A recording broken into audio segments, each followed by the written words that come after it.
40 წლის კაცს ხელები დაამტროიეს.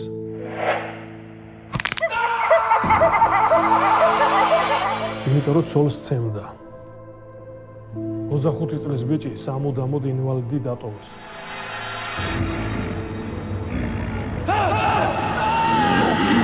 ბარებში დადიოდა ეს ახალგაზრდა გოგონებს კოქტეილში რაღაცას უყრიდა, თიშავდა და მერე აუპატიურებდა. სამი ახალგაზრდა